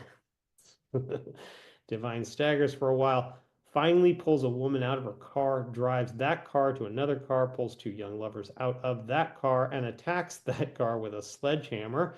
Downtown, dozens of locals flee from a rampaging Divine like she's Godzilla until 7 men in army fatigues point rifles at Divine, find encouragement from the crowd, nudge Divine the other way down the sidewalk, and then firing squad her to a gruesome death while America the Beautiful plays. Okay, so Kieran, what are our big takeaways here? I've got a few thoughts. I want to hear yours first. Go ahead. So sometimes, and I think this happens a lot with first films, and I think generally when especially if you're making a film and it's an independent film, you think this quite possibly might be the only time that I'll ever make a film that I'll ever get put together. So I might Yeah, as well be the last one, right? You never so I know. might as well put everything I can Just put think of, every idea I ever had. everything in here. Sure. So what's interesting too is how densely wordy this movie is. Yep, I can see It's that. Sure. supremely wordy as well. As from what I understand, a lot of the time was basically spent just rehearsing because they did not have that much money, or they Sure. needed to spend much time rehearsing and understanding the dialogue to the letter so that there wouldn't be multiple takes if possible. Good point. So There may be multiple maniacs, just not multiple takes. just multiple takes. Yeah, no multiple takes, exactly. Yeah, Divine is, from what I understand, he was Divine. She was definitely a fan of Liz Taylor, and you can see that, and Sure. especially like with Liz Taylor, like towards the 60s, Liz Taylor, Taylor and Burton around that period Right. with the sort of when they were on again, off again, and the certain films that they made and did made together and apart as well. There's a I think bit of he, a the if Lady Divine had said that Betty Davis and Whatever Happened to Baby Jane was yes, light inspiration, that wouldn't be surprising. There's a certain hey, there's a brassy dame kind of thing there's happening. a little bit of that, yes, only younger essentially. So I think Oh, that's where the sure, Liz she's Taylor younger, comes clearly. in, Well, right? yeah, no, So clearly. But everybody by now had seen Elizabeth Taylor in Who's Afraid of Virginia Woolf, which is also a very talky movie. It's wall-to-wall dialogue, pretty much, as any adapted play would be. yeah, Waters talked about also the influence of just European art house films, and then European sort of nudie films also just coming into the Yep. US. Yep, they were And it's coming. like just breaking taboos No, you're that way. like I Am Yellow or I'm Curious Yellow or whatever. Right. These were like sensations because there hadn't really, it's weird to think now porn wasn't a thing really. Not what I'm, it wasn't easy to get. It would become a much bigger thing in the 70s. Yeah, it was starting to happen like towards the late 60s, early Sure. Yeah. 70s With with the, some of the things that came in from Europe. And then yep, what's his name? Radley Metzger started doing things sure. also in the late 60s too. And that Russ sort of spilled Meyer. over as well.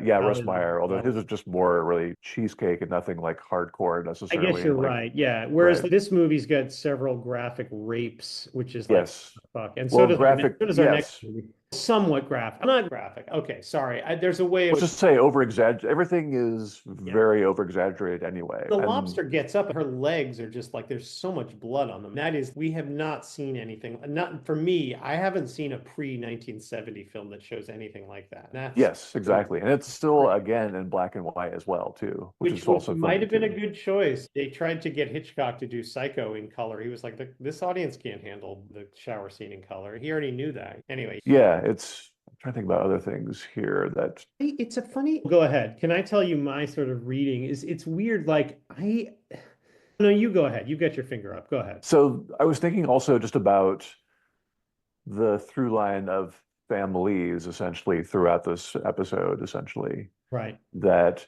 Yes. this could also Please. be aping about not only a dysfunctional, like immediate family, the family that sort of circles around Divine's immediate Right. family, who are Yep. also part of all these crimes. Yep. And then this is also mirroring the family, literally the family that Divine makes Mr. Lockery thinks that he's like a part of, essentially. He basically thinks that he makes the whole Tate murders thing was still going on, essentially. When they started the Yeah. film, they were unsure. Like everyone in the newspapers didn't really know who was responsible for those murders. It took a Right. while for them. Yep. Basically, they caught they caught and made the arrest of the Manson family while they were making this film, essentially, and that because of that, they had to basically rewrite how Yeah. things went towards the end Oh, of the that's film. interesting. Basically, I that didn't think yeah, to that was comment on all that dialogue, although, yeah, it's funny because I just told you last episode that I read The Big Goodbye, the Reese the book, yep. Sam Waterston's book about, and that spends as you might imagine, considering Polanski's role in the Sharon Tate murders. Hmm. I mean, not didn't kill anybody, but you know what I'm talking about. The event, it talks, actually reading that book, I didn't realize how many months there were between like finding Sharon Tate and the others dead and then not knowing who did it. Like Hmm. it's easy for people who are our age and younger to just assume that Charles Manson was blamed like a few days later or something, Yeah. or even took credit for it. No, there was fear in the Hollywood Hills for months about who did this, blankety blank. So that I didn't know as much about that. I was reading this being like, wow. And Polanski was like, anyway, who cares about Polanski's part in that? But in any event, okay. So as you were saying, yes, this movie definitely, again, ripped from the headlines, the Sharon Yes. news continues to be a kind of News a continues to be a part of running. that. Yeah, Yeah. And sure. also just about, in this case, a dysfunctional family, Yeah, just showing showing other sort of judgmental families or other sort of onlookers what a dysfunctional family or a larger family can do for money, essentially. sure. Yeah, I know. Yeah, it's crazy. It's funny how like they established that cavalcade in the first 5, 10 minutes, and then it almost feels like they lose interest in it, or I don't know. They do all this stuff, and I don't know why not more. Yeah, it's like that was like their big sort of set piece, and then they wanted to focus on basically the meat or the ringleaders of Yeah, the I family, guess I get essentially. that. I sort of get So they do that, but it also I yeah, missed the cavalcade. I wanted to be back in that tent or something. I yeah, I was thinking about that as well and wondering if that was also just like they had just the one weekend probably for just that particular scene. don't know. Yeah. And like also, if I remember correctly, I think Waters said, I don't remember which. I know he like got he I know he like grew up like going to different carnivals and sideshows, and whichever one that like Diane Arbus went to gave her inspiration for some of her like photography, like he went to as Yeah. well, which makes perfect sense. So can Um, for me, one thing that I find interesting about this movie is that, and I guess I find Night of the Living Dead is a little bit like this too, where it's mhm, like for a lot of the movie, you're, yes, Divine is a drag queen or whatever we want to call a man living as a woman, or what, there's a lot of words we trans in any right. event. But I actually think even though Divine's often complaining about prejudice, we are invited to treat her as somewhat normal. And I think of her as like just normal and like just another one of the characters. But then there's something about the like after the lobster rape that makes the movie seems to be showing. I hate to say this, but I feel like it's maybe not doing queer people a lot of favors. There's that, but also but maybe it's also the opposite of that because it's also you're gonna treat me like shit anyway, so I'm gonna just get revenge on you. Like you guys, it's almost like she becomes the kind of the person of their nightmares. Oh, we all have to run from the queer, the crazy queer, this horrible drag queen. Oh my God, they're so scary. It's almost like a metaphor of, and if, I feel like I think in the last scene of Blend of the Living Dead, Ben almost becomes black in a way that he hadn't been for the whole movie, or at least the Mm, movie's, hey, this character is black. I know that I don't think Romero would agree to this, but that's when I watch Night of the Living Dead, I think that when the white guys right. kill the suspicious black guy, I'm like, okay, remember he's black. And in this case, it's the same for me with the end of Multiple Maniacs. I'm like, oh, we're dealing with a drag queen that nobody can handle. There's 20 people going, ah, no. And yet she's been reduced to this thing at the end where she's, I'm just an object. I'm just being raped. I'm just been reduced to a sexual object. I don't know. There's the specific thing of something monstrous happening to her Yeah. from like a literal monster Yeah. causes her to basically break out and become the monster out in the streets, essentially. Yeah. Yeah. And do you consider this movie camp, by the way? Is this camp? I don't Yes. know. Okay. Yeah, sure. Fine. Okay. I like that quick answer. Well done. Yeah. It's other things as well. Camp is a very, I don't know, it's Loose got a term. very wide Yeah, definition, let's just say, sure. what camp is. What's going So on with the lobster anyway? Do we know about that? they also spent, I don't know like the relation as to how this happened, but John Waters grew up with a bunch of different friends, spending a lot of time over in Provincetown. And in Okay. fact, I, randomly, like he's done some certain things like regularly in Provincetown, like for 40 or 50 years it is since then. definitely a gay-friendly space, which is great. Yeah. Sure. So what was going on? They were if they weren't like on dope, they would take acid and other things like that over there in Okay. Provincetown, which I'm And they sure would have. decided to have a big lobster. So Okay. what was going on was that what there was like a particular type of postcard that was over in Provincetown that they saw an awful lot, which was like basically a very close up of a giant boiled lobster, like gazing over like a beach essentially. And there was Okay. like a bunch of different like postcards like that. And when they were tripping out, basically they were saying, "Oh no, we're going to get killed by this lobster, but it's going to be the end of That's us." funny. And so that's We were essentially where just that came there from. last summer and I saw this huge lobster over a restaurant. It's actually bigger than the one in Multiple Maniacs. It was like it's like the size of two trucks or something. It's Oh all wow. the Okay. roof of. I'll show you a photo sometime. But anyway, yeah. But yeah, okay, fine. I guess it's a nutty. It definitely takes it. I guess some sort of like the cremator, like when he's thinking about himself as the Dalai Lama, you're like, oh, okay, we're not in a real movie anymore, which is fine. We don't need to be. That's fine. Yeah, I don't know. Yeah, no, there's a lot of. This is a definite. It's one of these lean on the bone, but it does. I do respect it for trying to push the envelope and still have a story that you can watch. Yeah, and You know, everyone's very, very committed to what they're doing as well, too. that helps. Yeah. There's definitely, I don't know. I do get a little gross at puke eating. I'm like, I start to go, I cringe. I don't know. But I think John Waters wants me to cringe and not just at that. There's other things that I could Well, be. yeah, that guy is actually shooting up heroin, like in the church there. Oh, Like, geez. There's that too. Yeah. There's cringe yeah, all over. But I guess that's the point is to make people like me freak out. Good job, John. exactly.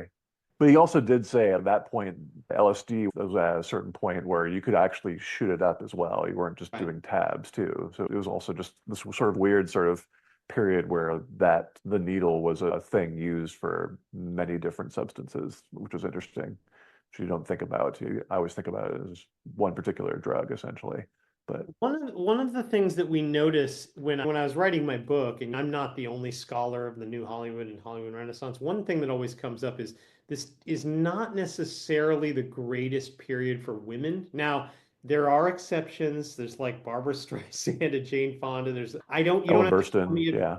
you don't have to tell me the exceptions because I know what they are. But in general, there's this not just that it's not a great time for female actors the way it was in Liz Taylor's heyday, for example, in the 50s. It's not just that. It's also that there's hostility, anger toward women, Mhm. and even, and I think that several of these movies, arguably, it's on a sliding scale getting worse. Night of the Living Dead, at least they're just, I'm glad to hear Romero later thought, maybe I should have done more with Barbara. At least those women are just told to shut up. That's not as, but Cremator, he kills his wife, kills or tries to kill his daughter. She's gonna die. That's not good. And then our next two, and then our last two movies, we're talking about rapes. I mean, now it was, I mean, I consider Divine calls herself Lady Divine. The pronouns are she and her. That's a rape of a woman, essentially. And then in our next movie, which I seem to be trying to segue into, Yes, it's again, now, I mean, it's a movie, I know that, but it's it's just, only a movie. I It's only a mean, movie. but Only is a it okay movie. that Only a yes, it's movie. only, that's good. I'll listen to you. Hey, you're helping me with Yeah, my segue, which I love. Thank you for that. Yes. Okay, in that case, can I segue? of Good. course. Okay, great. Yeah.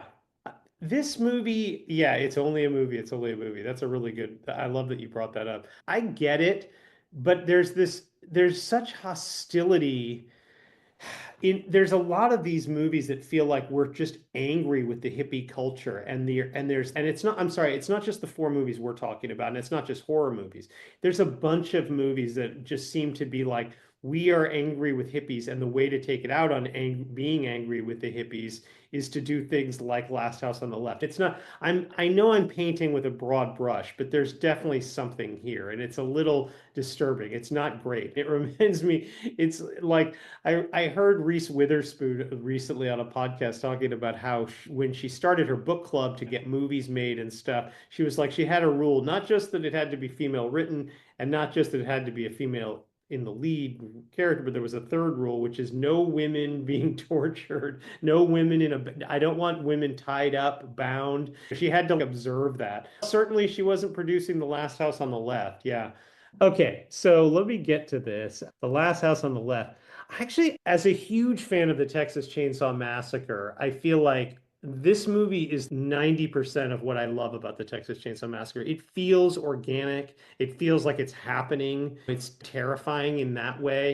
I think Texas Chainsaw Massacre might be in some ways almost my favorite horror film, or at least it's up there, depending what we're calling horror. I don't know. But there's some, I love Last House on the Left. First of all, this is 2 years before, so that's something. This is Wes Craven working without the benefit of seeing Tobe Hooper's film, and he's doing a lot of the same things in terms of just this organic feeling of being in the forest in a so much better way than I hate to say, I love John Waters. I'm just assuming he didn't have the money. We have Wes Craven's just sense of cinematography and being in the forest is just like terrific. I love that part about it. I don't know. Oh, sorry, you look like, what are you thinking while I'm talking about all this? Oh, yeah, we can talk about that. It's interesting to figure out his background, but there is the through line of everything, especially with this particular episode, with the exception of the cremator having like a documentary feel to it Mhm. anyway. Yes, absolutely. They all do. Yeah, they're like you are there, camera work kind of thing. Fly off. Yeah, and they're all very influenced by the news as well, too, right? Yep. And Yeah, this this too. Yeah. particular film is no exception as well for that No, it reason. isn't. And I guess so. Should we talk about where this came? So Wes Craven had nothing. Go ahead. Yeah. I've been dipping into one of a biography of his as Oh, well. It's been nice. interesting, just because he had we're covering three pretty important films that he made as well on this episode. So I wanted to figure out his background a Oh, little you bit. mean He not, yeah, eventually, right. Yeah. eventually, yeah. So then he came from basically a very pretty strict religious fundamentalist background, essentially. Yeah. His dad died when he was young. He basically was raised with a single sort of fairly religious family background, essentially.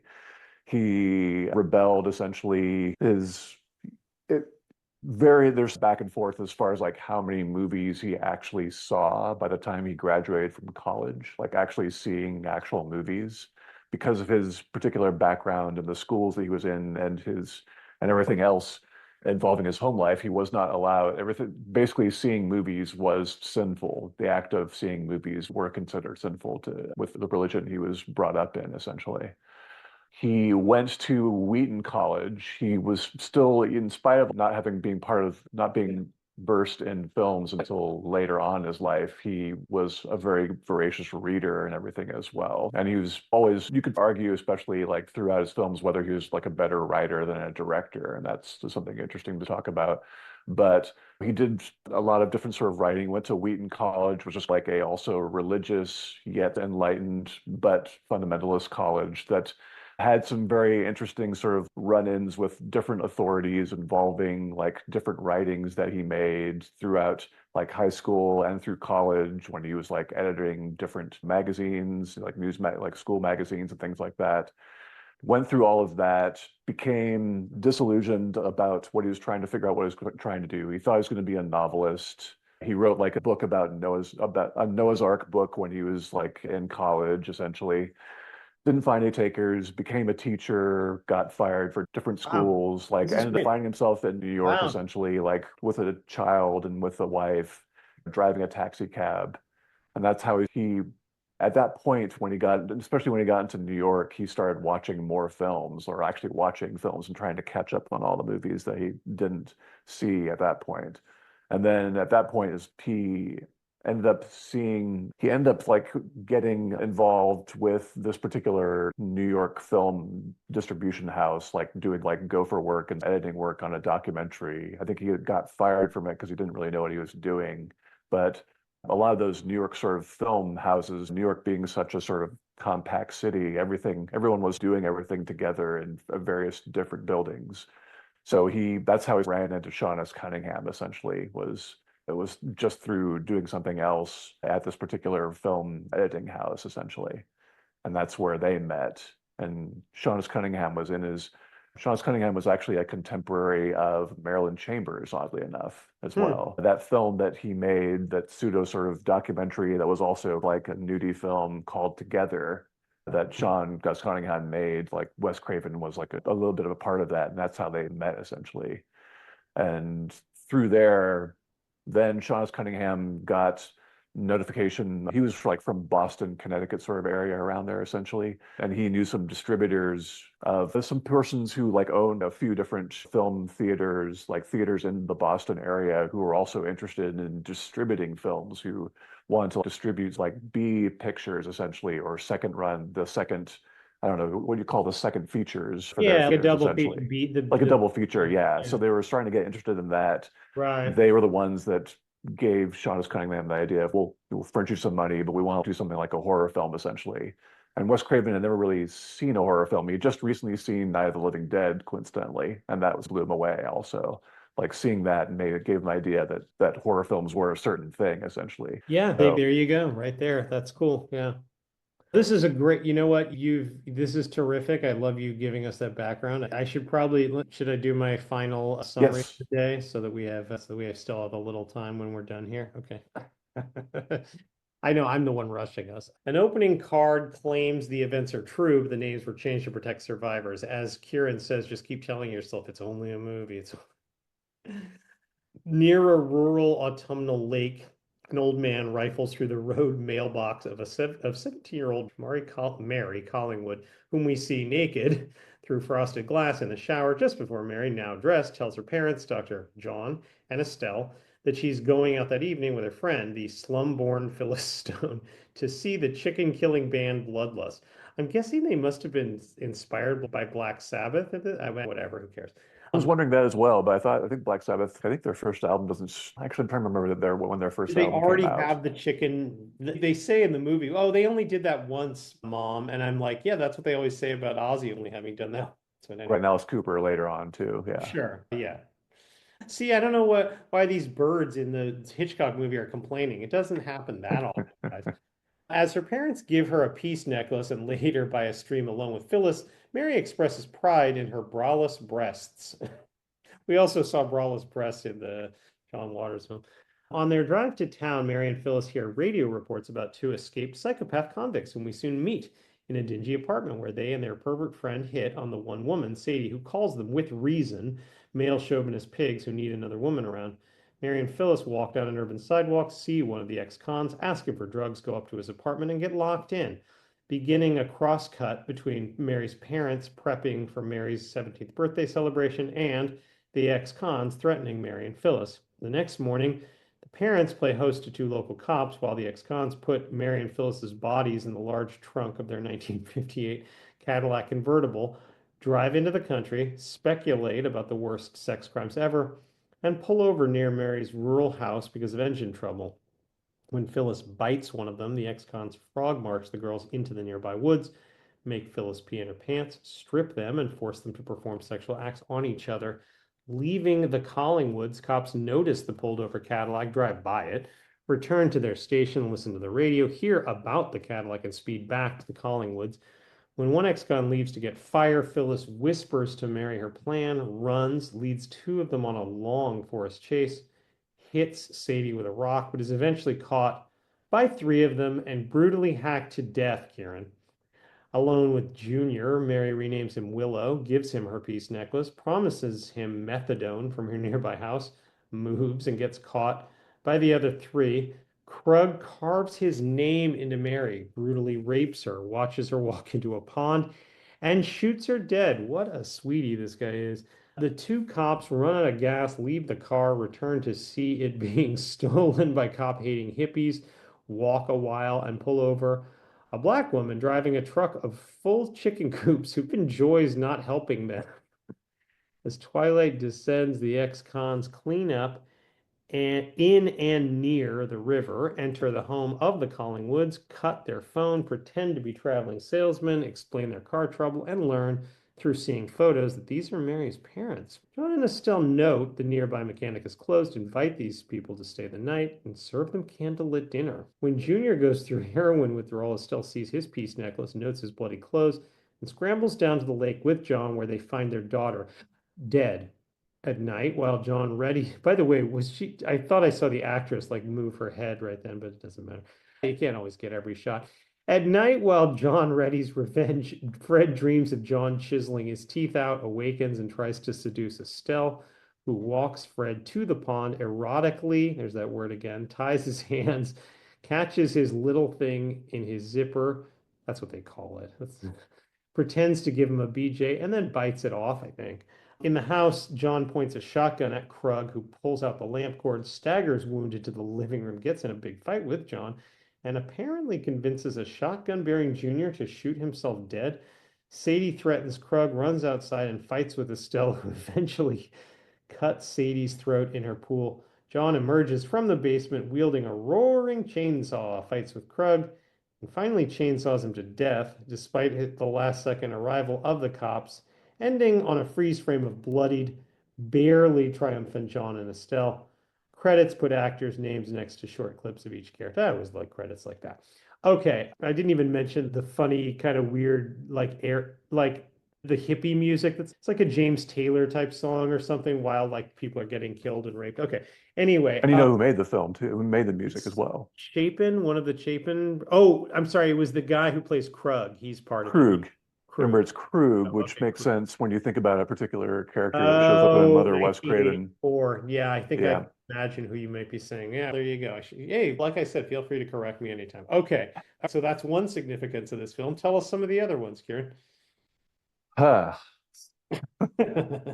You do the hard part. Yeah. So like I said, I haven't, yeah. This is just, We'll cut most of this. No, I'm kidding. Yeah. yeah, no, I know. I'm just trying to figure out the things I have to say about this film. So this is just generally very bizarre, difficult film to watch. The bizarre Sure. parts are to be expected when you consider that really Wes Craven was saying, "Hey, I didn't think about what do I do? How do I make a film?" Essentially, they were all just trying Yeah. to figure this out, essentially. With Craven in particular. And he was older than you expect as well. Like he was already like in his early 30s at this point as Yeah. well. So a little older than you'd Yeah. think as Sure. far as rather than a young sort of Right. director like out of film Yeah. school. Yeah. He it's I guess we didn't talk about the supposed like influence. This film was influenced by that Bergman film, The Virgin Spring. Yeah, I saw that influence there. He's a fan of that one. Yeah, I can see Right. that. At least it does have that kind of organic-y feeling of being in the. Right. I hadn't seen that film before studying for this movie in Okay. particular. Did you watch it? And it's interesting as well. Basically, let's see. So this is horror. There's unfortunately this is This is, also if this ain't horror, I don't know what horror is. This is horror. yeah, unfortunately, this is also part of this subgenre that I think you are alluding to, like the 70s kickstarting this subgenre that's been going on called the rape revenge film also as well. Although I like So the raped one, the victims get revenge themselves. We're gonna get to that. yes, we're going to get to one of those as well No, I know too. you're getting, Yeah, and this is yeah. but I know, but And you're right. Yes. And we'd also come across something probably even more shocking in some ways, a particular Peckinpah film that came out a year or two Hmm. earlier, the Straw Yeah. Dogs film as well, Yeah. No, considering like how absolutely. that film ends. Oh God, the rape in that is so hard to watch. There's like Yeah, there's that, that but is then there's real. also just how basically Dustin Hoffman leaves her and goes off with this particular Yeah. character who may or may not be also a pedophile himself as well, Sure. right? Yeah. So Yeah. there's Yeah. Yeah. Do you mean the David Warner character? Is mm, that, yeah. Yeah. Sure. But I'm just, yeah, yeah. absolutely. I So wrote I'm about, saying that there's like a sort of like even more gnarlier version of this in some ways. What you're seeing is you're seeing like yeah, particular absolutely. there's this particular vengeance that is pretty brutal and pretty ingenious that happens at the family that the parents work on essentially, and it's pretty improvised also as well, which makes sense considering it feels like the film definitely had a lot of improvisation, I think, as well. It might have. Uh, Had there been like a roaring chainsaw like used like this in a movie before? I hadn't seen Not it. like this, no. Yeah, I right. don't I think there mean, were. I he don't think there literally was. uses it as a murder weapon at the very end. Just Yeah. that's tough. Definitely That's the script itself was much worse, let's just say, and okay. Craven admits it as well, that a lot of the backgrounds of the people, David Hess just all of a sudden going from like very sort of method, you think like he was already like this scary person when it was funny to think about that considering his background was like before that being like a very accomplished songwriter and making songs for Elvis Presley and Pat Boone and people He's like that as you well. believe that he's like this creepy guy in this movie. He's convincing, I would argue, as that Yeah.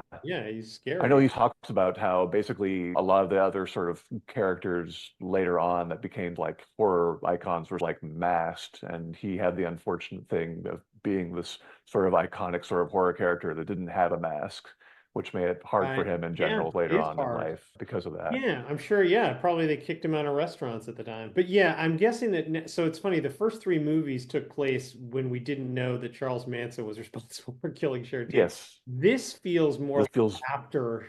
This feels like targeted to an America that knows there is such a thing as a Manson family, and that they're yes. running around killing people. And Craven was also talking about specifically about speaking of the news as well, not just the Manson family, but also just the Vietnam War in general. Sure. Yeah. Also, when he basically said that a lot of the films he was seeing, like even like a lot of the Clint Eastwood and other sort of films, he thought their depictions of violence essentially were just not particularly realistic Yeah. compared to what he was Sure. seeing on the news. Essentially, the news Right. was Yeah. No, seeing much that's more. the thing, isn't it? Yeah. And we've got So. more disembowelments in this movie too, which I hadn't really, that's a running theme we haven't. I guess it's just a time of disemboweling and like people just wanting to get really goddamn graphic. Fine. I know he was there. He was trying to also focus on the dueling sort of families, essentially, and how they Okay. sort of Sure. mess with Right. mesh with each Good other, like the family wealthy versus, yeah. family and the sort of like makeshift family that's just a bunch of convicts, essentially, and It's funny, reprobates. if John and Estelle are the wealthy family, I mean, they probably had Wes Craven probably couldn't afford a house like a big mansion because it doesn't present as that wealthy, but it's fine. But oddly enough, there was another sort of connection, like how John Waters shot a lot of things for Multiple Maniacs, like outside his parents' house, on his Sure. lawn. Yeah. A lot of like the interiors of certain parts of this film were shot like in Sean Cunningham's like parents' Okay. house as well too. I see. So There you go. Yes, I'm saying yeah, but they also were fine. able to like figure out Yeah. like they had this guy Steve Miner who was like a college student at that point who was living in Right. the area who ended up like helping a lot in a lot of film and ended up becoming like a regular director in his own right, was like more accustomed to the area in Connecticut where they were shooting and knew of like certain houses that were like available to Yeah. rent out or borrow without people knowing what they were shooting basically in those Sure. films as well. Yeah, it's interesting. So I think I showed you some different links to different sort of documentaries about the film and like You hearing the did, talking and I didn't have a heads chance to look at as them like I well. did with Cremator and some of the. Yeah, it's interesting to he read sort of Craven talk about what was going on in his head, like after he made the film, what he was thinking about, essentially. Trying to think about certain different sort of quotes I was pulling here, basically saying either I'm a sick bastard or I just showed something that's true that people don't like to see. There are certain truths that are so painful and ugly that people don't like them to be aired. The more you know about the more you know about violence, the more you can walk away from it, won't be attracted to it. The more that's glamorized, the more it's shown to be a glib solution to things, and people walking away and are heroically like the one-shot Western hero. I think the more people up there, the government or whatever they can say, go, that you'll be a hero and you just come back shattered, basically. So there's that was like going Yeah, on in his head at that's that point as that's well. an interesting conversation that we haven't really had. I don't want to start it right here at the last 5 minutes of the podcast, but like, do movies like this desensitize us to violence, or do they encourage other people to act like a Travis Bickle or something? But let's postpone that discussion Right. to later. But Yeah, I think he was definitely those things were on his mind when he was just writing this and trying to figure out how to sure. written a Well, let movie me ask you, you essentially. said you didn't. Oh, go ahead. Sorry. He even started apparently there was even like the original script started with a quote from Yoko Ono apparently. Wow. Oh my So, God. and the quote was, violence is just one of those feelings that come when you're unable to communicate. Art is communication. That's not bad. Hey, So, also, that's not, I don't mind that. I think that's a pretty good quote. Hey, it says it's a true story, was it? no, I don't Yeah, agree with that that. was a lie. Yeah. Yeah, that was, yeah. Were the Cohen brothers inspired by this to constantly call everything they do a true story and none of it is? I'm Yeah. sure that's the only influence they can I'm claim for sure this that's the particular only film. movie where anybody ever did that before. Yeah, right. Yeah. Yeah, okay. Go Yeah, ahead. like I said, it's a very effective film. It's not a film that I would necessarily go back to very often, if at all. It's too So, disturbing. It really is. Yeah, I know what you mean, but and I don't understand. Like, it's definitely done that on purpose. Basically, he's basically showing that violence begets violence, and the beginning of violence doesn't necessarily end whatever trauma was affected by the previous violence.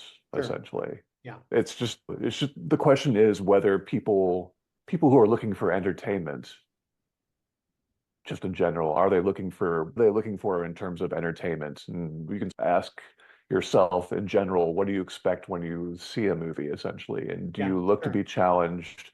Do you look to have certain taboos broken from you? You know, Sure.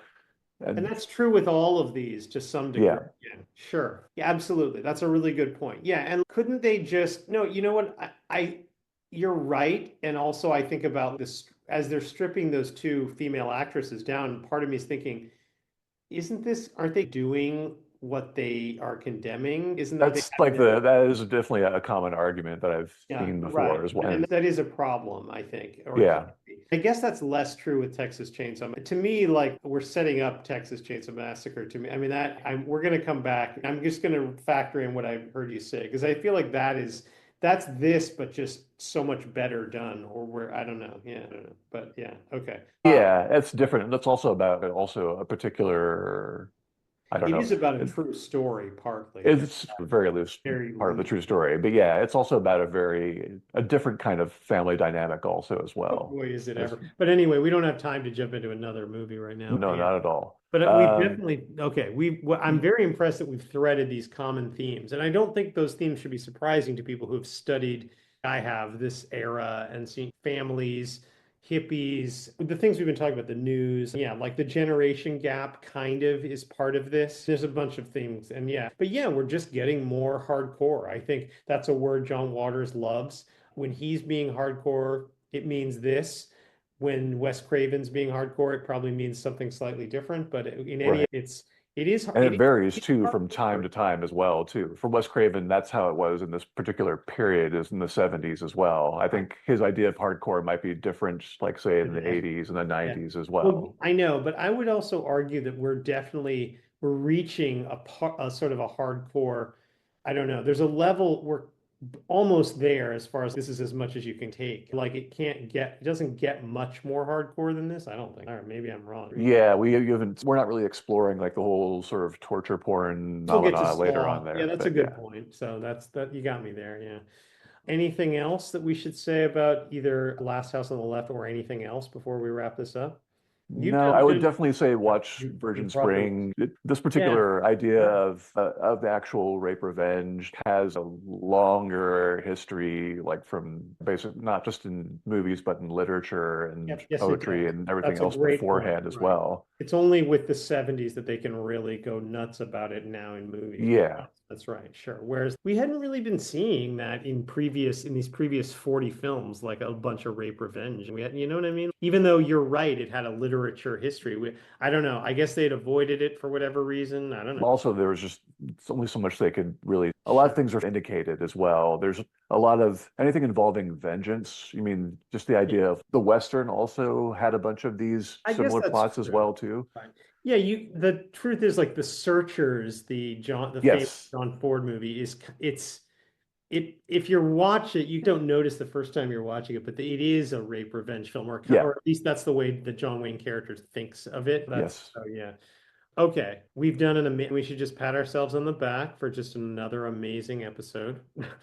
Next week, we will almost get to the halfway mark, which is exciting. The four movies are going to be, we've already been talking about these, which is fun for me. Okay, The Wicker Man, the Texas Chainsaw Massacre, Profundo Rosso, and The Omen. All right. Yeah, these are movies that people talk about for various reasons. These are not forgotten films by any stretch. Okay, I love it. I'm excited to do this again with you, Kieran, next week. I think we rock this. Would you be so kind as to give us our outro? We did not too badly, and we will continue to also do not too badly through the rest of the season. So in the meantime, just save us some popcorn because, wow, there's always another movie to see.